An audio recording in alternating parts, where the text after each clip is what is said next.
Let's talk about the five best books I read in Q2 of 2026.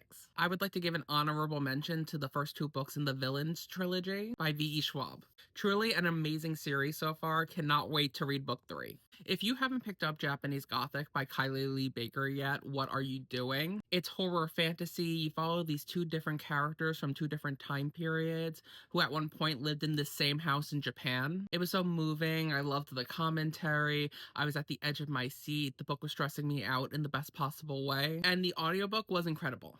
Easily one of my favorite Emily Henry books is Funny Story, and I can't believe it took me so long to read this. It was so well done.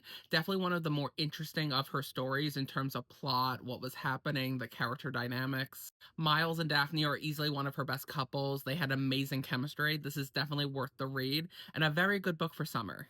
A Dance of Burning Blades is so good, and I'm so happy that we really got to let this series cook because MH Yindi really knocked it out of the park with this one. I had a couple of issues with book one, nothing insane. I still very much was interested to read book two, and then book two came along and it really solved a lot of my issues, especially like with the pacing. This book had such better pacing. I really feel like we fleshed these characters out even more. I was less confused with the imagery.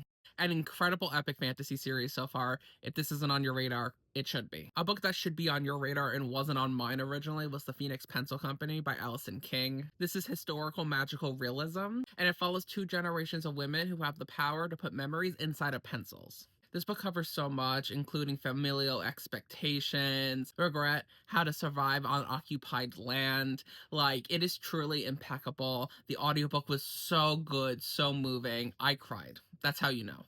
And finally, we have The Last Contract of Isako by Fonda Lee. Fonda Lee never misses for me. Even when she's writing like a space sci fi opera, it's gonna slay. My favorite part about this was that our main character was a woman in her 50s. Like, you just do not see that in books today, especially like the fantasy sci fi genre. One thing about Fonda Lee is I love how she crafts a story. It's one of those things where, like, it doesn't click for you immediately, but when it does, it's like sparks flying. It's so satisfying. Please read this book.